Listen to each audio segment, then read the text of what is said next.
Hello and welcome everybody to this week's episode of the Scottish Independence Podcasts. I'm Fiona McGregor from the Indie Live podcast team, and this week we're bringing you the podcast edit of a YouTube show which my colleague Marlene Halliday and I did on Independence Live's YouTube channel, taking a closer look at the implications of the Supreme Court case outcome, and it's called A Constitutional Conundrum.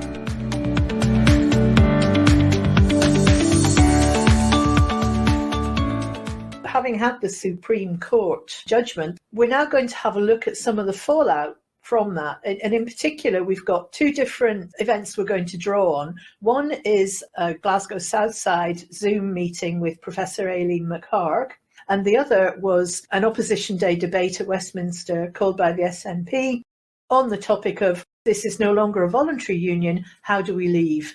And the answer to how we leave and how that conundrum can be solved is actually quite straightforward. Westminster just amends the 1999 Scotland Bill to put the power of calling a Section 30 into the hands of Holyrood. That's the easy way to do it. And that's what that motion and amendment was about. Well, we'll not give away too much in advance, but I bet anyone watching us now will put odds on which way the vote went.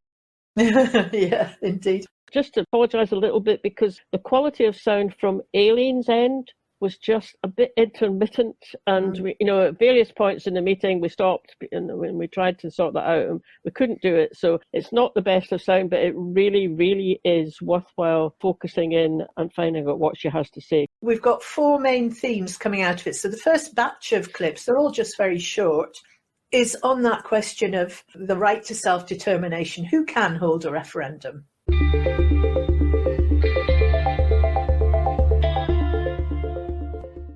So let us consider then, because we've not done it yet, the result of the 2021 general election in Scotland, where this was a central campaign point. Well, I'm sorry for those that haven't been following this perhaps, but we won. Not only did my party win the election, it won it with more votes than it has ever received in a Holyrood election. The results were quite clear. The SNP won that election in any normal terms. In fact, it was the best election result that we have had in terms of the number of votes that we received. And our colleagues in the Scottish Green Party, who stood on an almost identical platform in terms of the referendum, did exceedingly well as well. Together, the Scottish Green Party and the SNP had 72 seats out of 129 in that legislature. And they have formed a governing coalition in order to discharge their mandate. That is a bigger pro-independence majority than we had in 2011 when Alex Salmond had the first independence referendum. So the question arises, why was a response from David Cameron that was good enough in 2011 to that result not replicated in 2021 by the then Tory Prime Minister? I wonder. Scotland is outnumbered in Westminster, so how can it have any self-determination? I agree with that. I think it's difficult to understand a principle of self-determination that is dependent on somebody else agreeing to exercise it. However, we have precedents for the UK Parliament agreeing to the exercise of self-determination, not just in Scotland, but also in Northern Ireland. So, yes, I agree from a principle point of view, it feels very odd, but doesn't make it impossible if at the political level that right to self-determination is accepted. The Scots as a nation have an undoubted right to national self-determination. Thus far, they have exercised that right by joining and remaining in the Union. Should they, that's us, determine on independence, no English party or politician would stand in their way, however much we might regret their departure. What have we come to, Mr Deputy Speaker? When the late Margaret Thatcher, for indeed she it was, the late Margaret Thatcher shows more respect for the rights of the people than the Scottish Labour Party. So, Mr Speaker, this motion is not a plea to our superiors from a subservient people. This is a clear statement from a sovereign people about the direction that our country intends to take. It's an opportunity for those who claim to support the British Constitution to allow that Constitution to do its job. I'm very grateful while my honourable friend is getting straight to the heart of the material cost and opportunity cost of remaining languishing in this union. He talks about how the United Kingdom just went straight on ahead with their referendum to leave the EU. Has he ever considered, as I have, that if you put the boot on the other foot and say, for example, England wanted to leave this union, who would block England leaving the union the way we're being blocked? Well, indeed, that is correct. Why should citizens in Ireland, Northern Ireland, I should say, have more rights than citizens in Scotland? The position of Northern Ireland and the fact that it's ignored always is really, really interesting. If you try to raise questions of consistency with Northern Ireland, you're always kind of fobbed off with, well, Northern Ireland's different. And of course, it is different. It has a different political history and a much more problematic political history, and there is the international dimension of it. And of course, their right is it's not the right to secede, it's a right to become part of a united Ireland, so it's quite a limited right. Nevertheless, there is a clear inconsistency there, and I think more could be made of that in political terms, because a lot of the things that are said about referendums in the Scottish context, the once in a generation thing, well, you're already beyond what constitutes a generation in Northern Irish terms. It's only 7 years, and we're already 8 years on from the first referendum. Arguments about the need for 60% support in the polls or 70% or supermajorities, all of these things, those don't apply in the Northern Irish context either. The trigger for a border poll is if it appears in the Secretary of State that a majority would vote for one, and it has been quite persuasively argued that any border poll would be on a 50% plus one basis, and it would be unlawful, it would be a breach of the Good Friday Agreement if it were anything higher than that. So again, why is there this inconsistency that's accepted? Yes, there are differences in Northern Ireland, but why are they relevant? And that's the question I think is those questions are definitely worth continuing to ask. A parish council in England and a district or other council in England, the tier of local government directly below the Westminster Parliament, has the power to organise a referendum on anything, including housing, the borders of its boundaries. But the Scottish Parliament doesn't have the power to conduct a referendum on a matter that it sees. But if the UK Government, backed up by their Better Together allies, continue to veto or ignore the Scottish Parliament and Scottish Government, then it stands to reason that a different kind of electoral test will be needed. The 2019 general election, 3 years ago this week, was an effective, or you might even say a de facto, referendum on Brexit. The Conservatives sought a mandate to implement the hardest possible Brexit short of a no deal. The Liberal Democrats, none of whom appear to be here today, but if memory serves, the Liberal Democrats sought a mandate in that general election to completely overturn the referendum result on Brexit. And the SNP manifesto supported a UK-wide second EU referendum with Remain on the ballot paper, while making clear that the best option for Scotland is, and always has been, independence in Europe.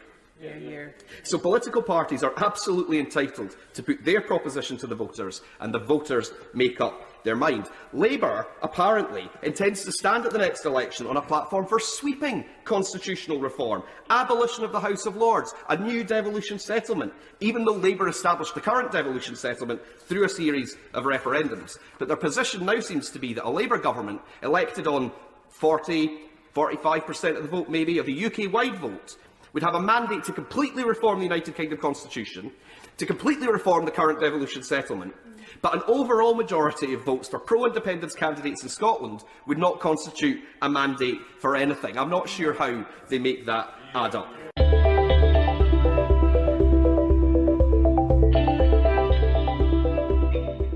Who can call a referendum? Westminster can call one. England can, because nobody would be able to outvote them. Northern Ireland can because of the Good Friday Act. The Tories can do it. Labour could do it if they were in power. The SNP can't because they don't have the numbers. English county councils, as we found out from that Zoom with Aileen, they can do it. I'm guessing that maybe, someone from Westminster government would say, oh, look, come on. It's a bit much to say that English county councils have the right to hold constitutional referendums and Scotland doesn't. But they do have the right to have a referendum to look at where the boundaries of their counties are, and it's a constitutional matter for their area of authority. And I think it's fair enough, actually, to sort of make a comparison with, Holyrood doesn't have the power, as we now know, to make any decisions on constitutional matters. The Supreme Court have seen to it that the door is closed on the idea of Holyrood having a referendum. So let's start looking at some of the other options.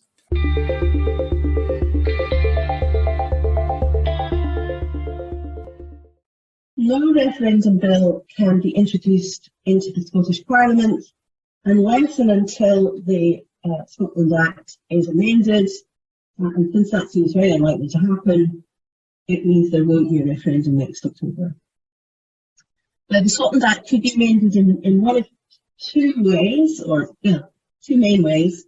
You could get another Section 30 order, as in 2014, to authorise a referendum on a one-off basis, or you could have a permanent amendment setting out the circumstances and the conditions under which referendums in general can be held. So that would be similar to the situation under the Northern Ireland Act, which regulates the holding of referendums on Irish unification. It sets out conditions under which referendums can be triggered and a minimum time period of 7 years between referendums. So we could have an ad hoc amendment, or we could have a more kind of permanent, more detailed regulation of the issue.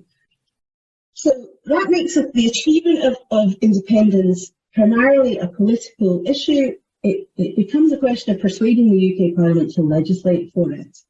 The polity that we live in the United Kingdom is a multinational state made up and based upon serial acts of union that have given it quite a unique character. And it is something which, up until very recently, we had assumed required on the consent of the people in the component nations of the United Kingdom to be part of. We now have a situation following the Supreme Court judgment where it seems that that is not the case, that it is not possible for one group of people in one nation of the United Kingdom to consider reviewing the relationship with the others without their consent. And that means that the idea of it being a voluntary union of nations is dead in the water until such times as the law is clarified or fixed.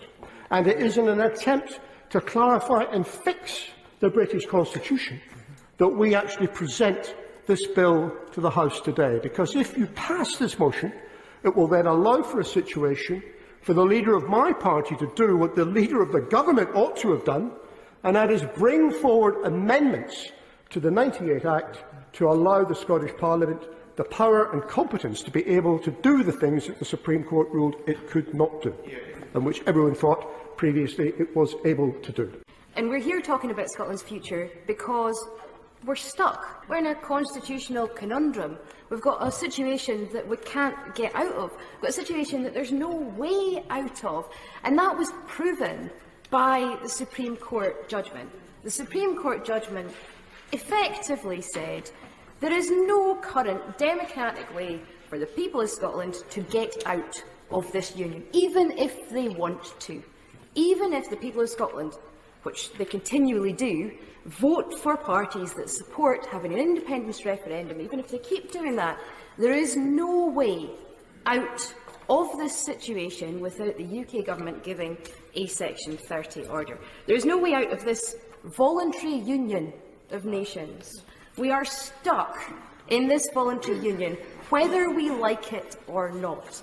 We're stuck in this. And the opposition, in fact, both sides, from the Labour Party and the Conservatives, seem to think it's some sort of oddity, some sort of unusual situation that people in this place would be keen to talk about constitutional reform. In some odd way, apparently, the SNP are the only ones that have got any interest in constitutional reform in this House. from a party that's passed the recent Elections Act, changing the way that people vote, that's changing the parliamentary constituencies and reducing the number of parliamentary constituencies, from a party that is desperate to abolish the House of Lords. I mean, we've heard that before. From a party that has previously said that they would abolish the House of Lords, from parties that have spent decades and decades tinkering with the Constitution, making changes, and are still doing it, are still making constitutional changes, are still talking about the repeal of EU law bill, are still talking about Brexit and what a wonderful bonus it is. That is all constitutional change. The only difference between our party talking about constitutional change and their parties talking about constitutional change is that we are doing it consistently, pointing in the same direction, all of us standing up, fighting for independence for the people of Scotland. That is the constitutional change we are speaking for with one voice.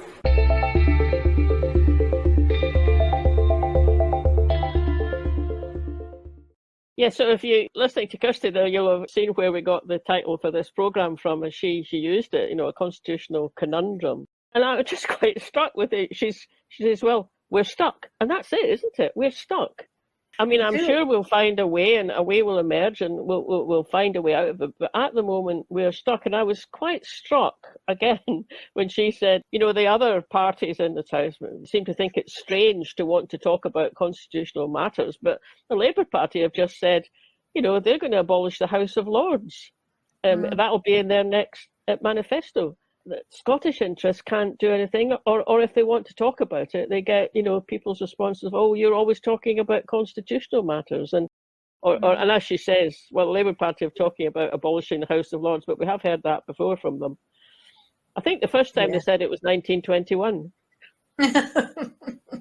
When Gordon Brown was a young man. Let's see how the vote went. The ayes to the right, 42. The noes to the left, 265. Right, so that was 42 for the motion and 265 voted against it. But it was really good that they were all there listening, wasn't it? Oh, no, wait a minute, actually they weren't. What really annoys me, actually, is that 260 of those 265 people do not represent Scottish constituencies. So they're voting against the wishes of the people of another country. It's outrageous.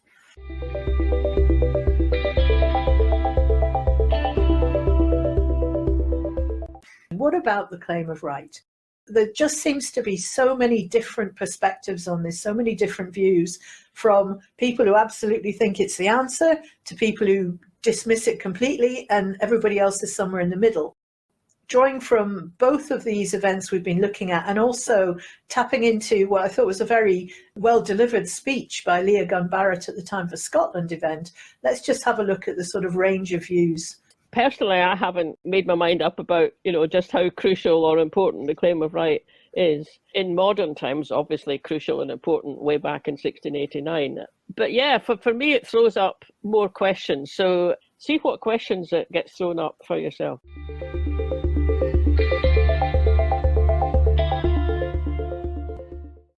Now, much of this is bound up with the notion of the claim of right for Scotland. And we had a big debate, and as colleagues may remember, in 2018, actually again when an opposition to a motion put forward by my party, when there was a surprising degree of support from all sides of the House for the claim of right for Scotland. The claim of right simply says, by the way, that it asserts the right of the Scottish people to determine the form of government best suited to their needs. It was a declaration formulated in its current form in 1989. It's been referred to ever since, and actually in the last time round, and I'm glad to see one of them present, we had the then Secretary of State for Scotland and the current leader of the Scottish Tories stand up in that debate and say that they endorsed and supported the claim of right for Scotland.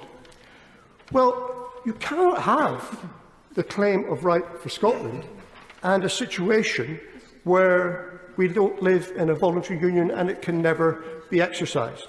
Because it is remarkable how uncontroversial this assertion has been over the years, to be honest. I mean, from '89 onwards, I mean, we had it.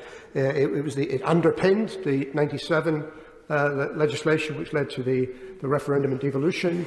It was asserted in the Calman Position Commission that followed that. It underpinned, obviously, the 2014 referendum, and it was asserted in the Smith Commission that came as a consequence of that. And we've never had it seriously challenged. In fact, I've been debating these matters about the Government of Scotland. I had it up the other day for 45 years, since I was a student at Aberdeen University and campaigning in the first devolution referendum in 1979. And in all of that time, it has been understood that the claim of right exists up until now. So it is important, I think, that we reassert it. Aileen, is there a mechanism within the claim of right where the Scottish Government or the Scottish people could enact independence? The powers of the Scottish Parliament are limited by the Scotland Act. There's no alternative source of powers that they can draw upon or refer to. So I understand the argument that's made in relation to the claim of right, that this is evidence of a right to rebellion, or that was part of pre-Union Scots law. There's certainly grounds for supporting that position in the claim of right itself, but it was a contested constitutional doctrine pre-Union.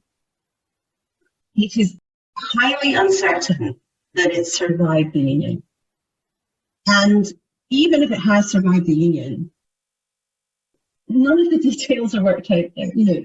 What is a right of rebellion, a residual right of rebellion for the Scottish people?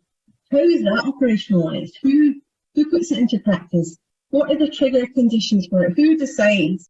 So there's a whole load of steps that would have to be filled in that would be hugely, hugely controversial. So that I just don't think that historical material is nearly as powerful as some people think it is or hope it is. Hi, thank you and good evening.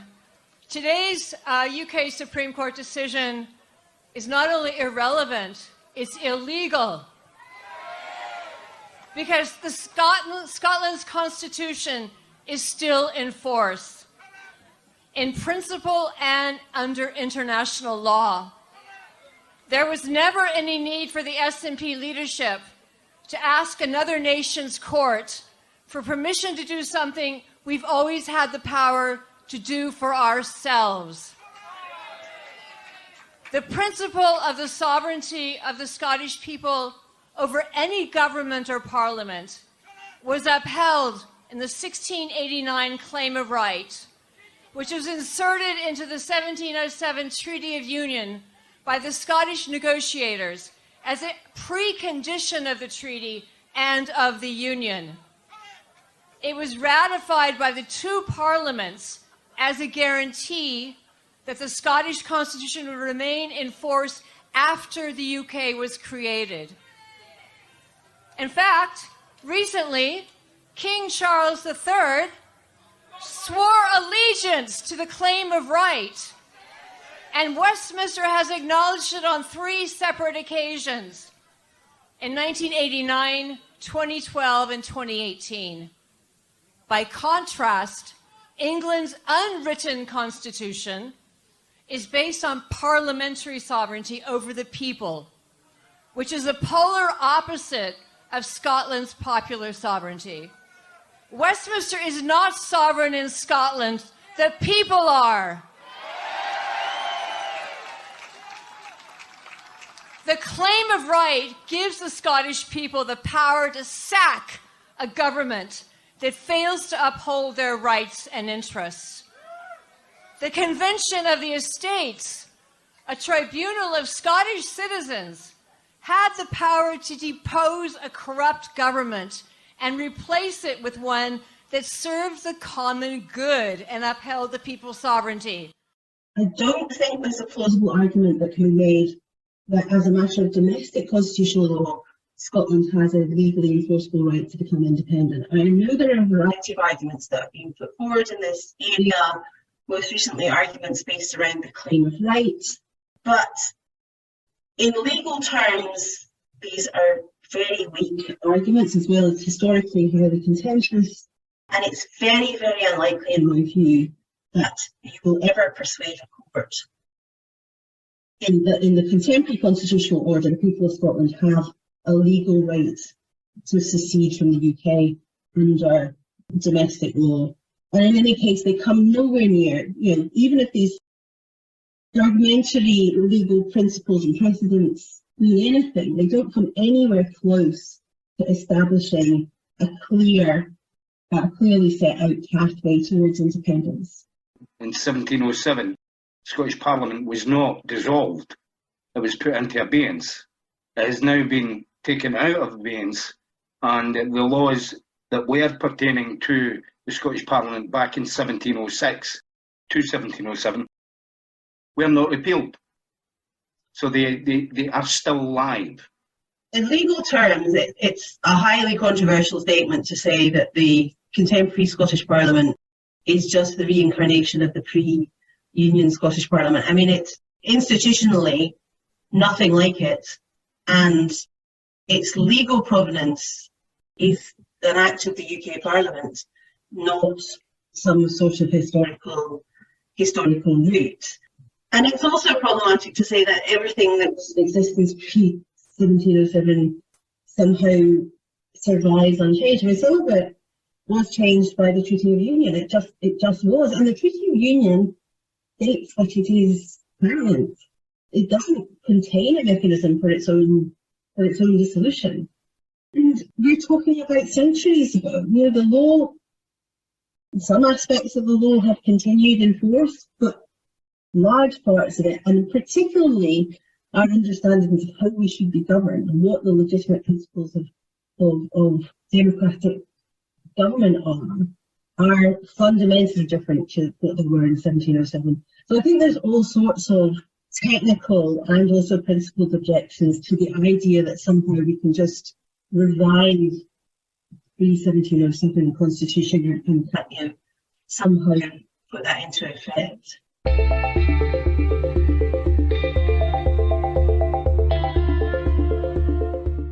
So as we said, a really wide range of views there, and some contradictory views, some assertions that we don't know what the evidence is they're based on, some questions certainly would arise. So I think this is something we will return to. On the one hand, if it's got the possibility of helping us get where we want to get, then it's definitely worth looking more closely at.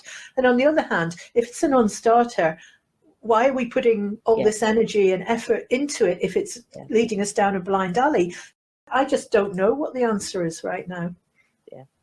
I mean, we all feel frustrated about where we are at the moment in the independence campaign. I completely understand posing a question, is this the way out? And now it is the way out in some people's minds. Of course, that kind of, in a way, answers that frustration. It kind of taps into what we're all feeling very strongly. Yeah. But it's got to be backed up, and it's got to have real possibility of going somewhere. Otherwise, it's a blind alley. Yeah, but it could just be a magic wand as well. So definitely worth taking a closer look at. Absolutely. It's not all doom and gloom, though, as our last collection of clips will suggest there are lots of other avenues that we can be exploring.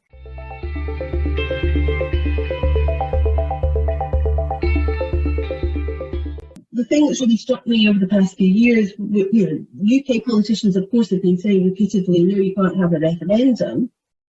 But that has always been justified in terms of timing. You can't have a referendum now for X, Y, and Z reasons. Apart from, on the fringes of unionism, there hasn't been any rejection of the principle that at some point, whenever that might be, at some point, it is possible for Scotland to become independent. Now, you can find plenty of political statements, political precedents to support this. And that's important. The UK constitution is not a wholly legal constitution. It is partly a political constitution. So political precedents and principles and statements do matter. Nevertheless, The UK Constitution is, as things currently stand, entirely silent on the circumstances in which we can succeed or what the precise pathway towards secession might be. We're just in a situation of complete legal silence and political disagreement. We're trying to find a way forward in all of these issues and trying to design a way to deal with the situation that we're now finding ourselves in. Now, my colleagues have repeatedly asked government ministers from the Prime Minister downwards, how do we therefore now get that independence referendum when we are supposedly and notionally in a voluntary union? We've not had any real answer or response to that, save for one thing, a duck. That was the response that I got when I asked the Secretary of State for Scotland at the Scottish Affairs Committee, how do we do this now? And he said the response was the duck test. I think what the Secretary of State was trying to suggest and present was that we would just know when we got to the situation position when a referendum on independence would be reasonable and legitimate. And of course he now has that fabled duck test. If it looks like a duck and if it quacks like a duck, honourable members know how the rest of this goes. So I think what he was saying was that if it looks like it's time for an independence referendum, if it sounds like it's time for an independence referendum, then it will be time for that independence referendum. The only thing is he didn't actually tell us how that democratic test would be met. I presented a few options to him which were all rejected. So it's now incumbent upon this government to tell us how we get there. They've conceded that there is a way to an independence referendum, albeit by the guise of our aquatic feathered friends. What they now have to do is to sit down reasonably and constructively and tell us exactly what that test will be. Mr Deputy Speaker, I want to talk about ducks. Thank you to the member for Perth and North Perthshire for mentioning the duck test. He says that there is a duck test in relation to the referendum. That is apparently the position of the front bench over there. So if it looks like it's time for a referendum and if it sounds like it's time for a referendum, then it's time for a referendum. Now, I hope that the Deputy Speaker will not mind me saying the party doesn't have a very good track record on determining whether or not it's a duck. Because if it looks like a party and it sounds like a party, it's in fact a work event. If it looks like a drive to Barnard Castle and it sounds like a drive breaking COVID rules, it's in fact completely legitimate and perfectly normal for people to do that. Definitely not an eyesight test, indeed, and definitely not against COVID rules. Mr Deputy Speaker, I have got some questions for the Minister about his plan for how Scotland could choose to determine its constitutional future. I've got some questions about exactly what he said in this. And, you know, I'll move away slightly from the duck test. He said what we need is we need all of the parties. We need all of the parties and we need civic society in Scotland to come forward in order to have a referendum. Now, thinking back to the Brexit referendum, is it possible that not all of the parties supported having a Brexit referendum? Is it possible that that dramatic constitutional change was not supported by every single party in this House? I mean, I think it is possible that that was the case. I think it is possible that every party in this House did not come together and support constitutional change. I think it's possible that in 2011, prior to the Scottish Parliament election in 2011, the Conservative and Unionist Party didn't put in their manifesto that they would support an independence referendum. I don't think it was in the, I assume it wasn't in the manifesto of the Scottish Conservative and Unionist Party. I think it's incredibly odd for the Government Minister to suggest that every party should need to support something before. Does he mean the Labour Party and the Conservatives and the SNP? Does he mean the Labour Party, the Conservatives, the SNP and the Lib Dems? Does he include Plaid? Does he include the SDLP? Does he include the DUP? Does every party across the UK need to have in their manifesto that they're going to have a referendum on Scottish independence in order for that to happen? What does he mean by every party? Does he really mean every party? It would be great if he could provide some answers to this. Does he mean every party that gets over a certain percentage of the vote? If so, what's that threshold? What is the threshold? Do they have to have it in their manifesto, or do they simply have to make the agreement afterwards? a petition dissolving Holyrood and have an election in Holyrood, civil disobedience.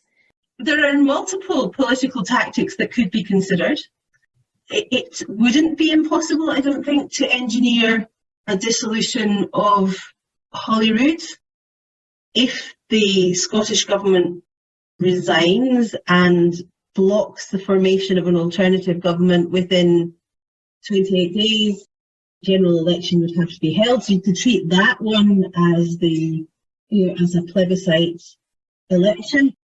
But again, that has all the problems. Would the voters be willing to go along with that? Would the other parties go along with it? Would you be punished for it? And since the power to legislate for a referendum is now firmly at Westminster, you might get objections that it doesn't matter what the Scottish Parliament says anymore on this point because it's reserved. But multiple potential political avenues are available. There isn't one pathway, and there's no guaranteed pathway. So what is to be done? Well, first of all, we can endorse our historical claim of right, as Canon Kenyon Wright said. Some may say no, but we are the people, if I paraphrase, and we say yes. So I hope that SNP members will sign my colleague Neil Hanby's St Andrew's Day Declaration, EDM 633. The Independence Convention requires to be supported. It's necessary for two reasons: to bring together the democratically elected representatives of Scotland, our MPs and MSPs. It's required, first of all, to rebut that it's not the UK Supreme Court that is sovereign, it's the democratically elected representatives of the people of Scotland. And secondly, to drive home, when this motion fails and is defeated tonight, that it's not this Parliament, but the elected representatives of the people of Scotland who are the voice, democratically elected, of the people of Scotland. So I hope that members on the SNP benches will support the call for an independence convention. After all, it was a call made and supported by the First Minister in February 2020. We're now approaching 3 years on. It's time that convention was delivered. Thirdly, they should support the call for a plebiscite election, one that could be triggered next October and deliver us our referendum, the no ifs, no buts referendum that we were promised by members on the SNP benches. That can be achieved by collapsing the Scottish Parliament. A member of the SNP has already set out a way there. That could be done and could deliver the referendum that the people of Scotland were promised by the First Minister and others that would happen in October of next year. That must be done. And finally, support must be given to all demonstrations, all international legal actions, all actions peaceful and democratic, to drive forward the position that the people of Scotland are not prepared to supinely accept diktat either from a UK Supreme Court or from a Tory government unelected by the people of Scotland since 1955. It's a de facto referendum. This isn't a constitutionally regulated or recognised concept. There are precedents for single-issue elections. You have to go quite a long way back to find them, but there are precedents. Nevertheless, this is a political tactic. This is a way of putting pressure on the UK Parliament to come to the UK government to come to the table. Because it's a political tactic, I think it's maybe a bit of a mistake to get too worked up about the details of what matters or of what counts as a mandate. The SNP and the other pro-independence parties are entirely free if they want to campaign on a single issue. They can't guarantee, of course, that the other parties or the voters will go along with it, but, it might. And if they get support on that basis, they are entitled to see their view as having been endorsed. Clearly, also, I think this approach, it's suboptimal compared to a referendum. It's suboptimal for reasons of clarity over the process and the result. It's a politically risky tactic. The electorate is not all that favourable towards the independence case compared to the franchise that would apply for a referendum. So it's suboptimal, but when all that's available to you are political tactics, it is a political tactic that can be used. If it turned out that support for the SNP or the SNP plus the other pro-independence parties was sufficiently high, then all of these quibbles about what constitutes a majority and where people are really voting for independence, all that would become mere quibbles. It wouldn't really matter if support was sufficiently high. Is there any way that, as First Minister, Nicola Sturgeon could recall all our Scottish political representation and create a convention assembly and dissolve the union? That would be UDI, so Unilateral Declaration of Independence.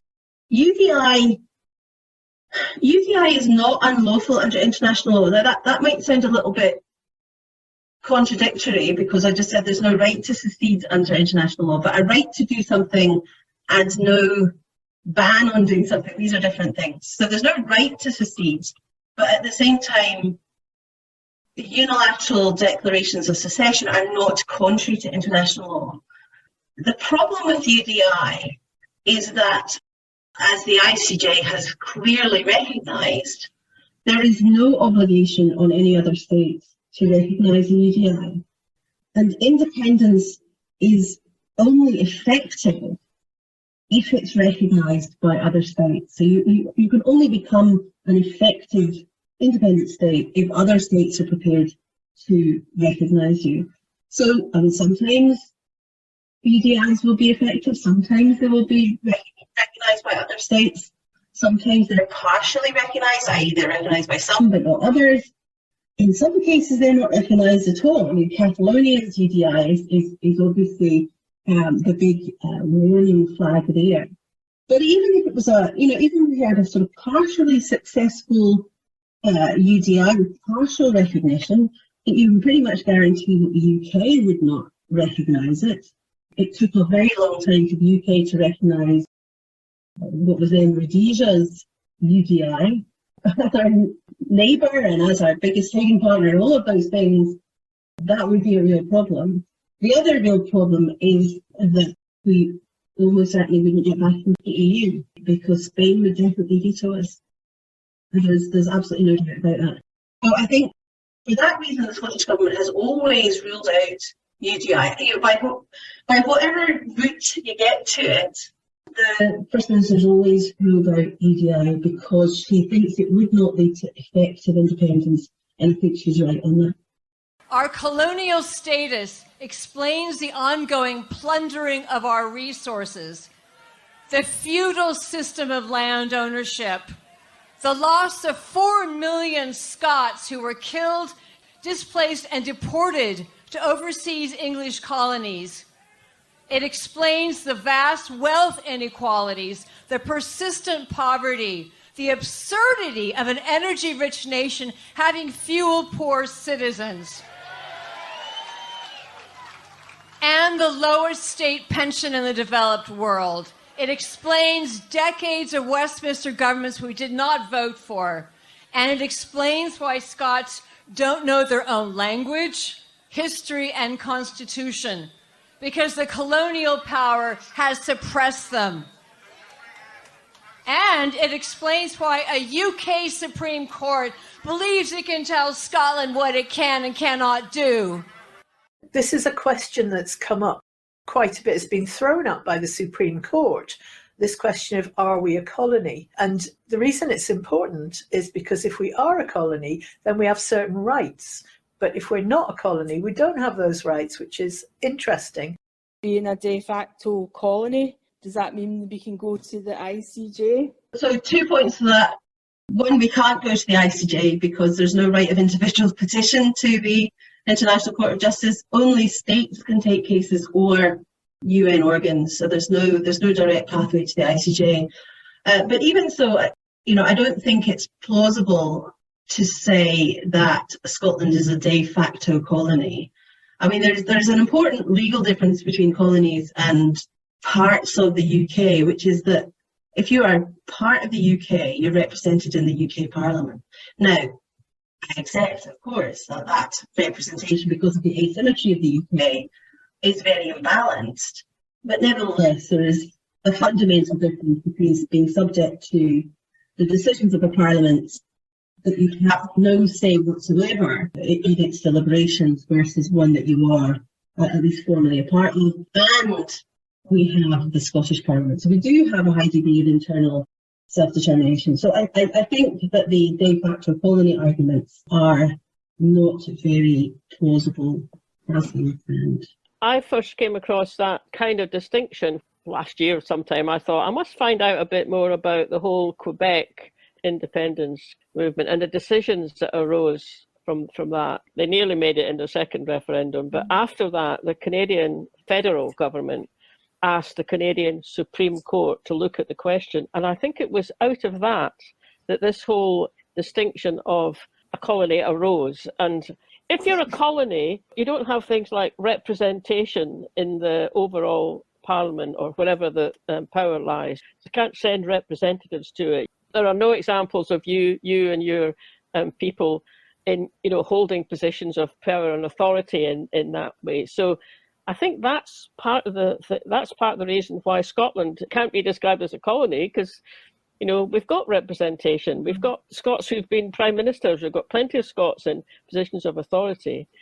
So it's worthwhile thinking about and just sort of seeing where you come out of it. Because again, I think, emotionally, it's very easy to just kind of slide over and to say, well, we're a colony. And actually, if it's not true, then it's another blind alley. It is, although there is a certain irony in if we're not a colony, that means we have fewer rights than if we were, when our right of representation, we're just going to get outvoted every time. As we've just seen, 265 people are going to come out the wood. Well, we're probably sat in the bar for the entire debate. They're going to come out, vote against us and go back to the bar. Yeah. That's where our emotions get hooked into that. And fair enough, I mean, it's so frustrating.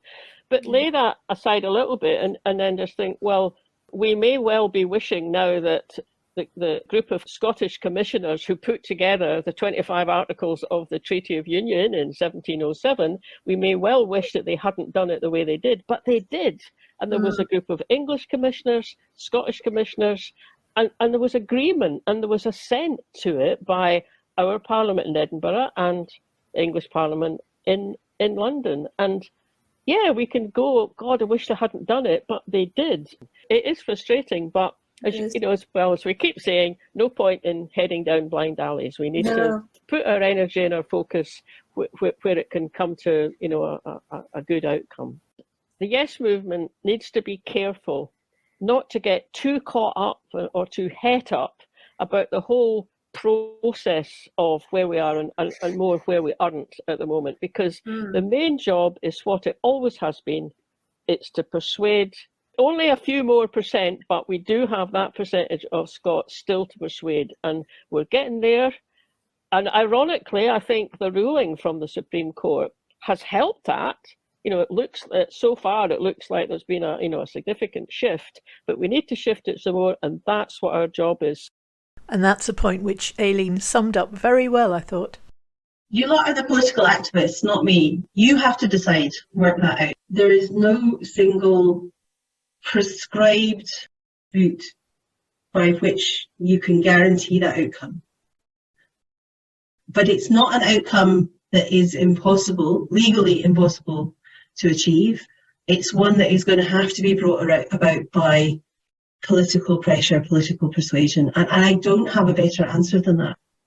Ireland used to be part of the UK and it is no longer. The UK has a history of secession, not a history of secession that I think anyone would want to follow. That does indicate is that it is possible. And that is the bottom line, isn't it? If they want to avoid all this hassle, get a Section 30 on the table. Yeah, and I hope people have enjoyed this. And yeah, on the one hand, there's a process and we do have to find a way through it. But on the other hand, we also need to persuade that last 5% of Scots to come round to yes. And we need to get on with both of those and not let the one block out the sight of the other. Okay, but we're starting the new year with polls saying that the independence movement is the majority. So that's got to be a great start to the new year. Yeah, absolutely. Let's see where it goes from here. If you go into our website, you're also able to sign up for our monthly newsletter and we'll let you know what's going on. Thanks for listening, everybody. We'll be back again next Friday with another podcast, which will be the bits and pieces for January. Gosh, it's at the end of January already. How did that happen? And can we just say a big thanks to Yes Glasgow South Side for sharing their Zoom event with us. Much appreciated. If you're in a Yes group and you're doing events or discussions that you think would be of wider interest, get in touch with us. We'd love to hear from you. Bye now.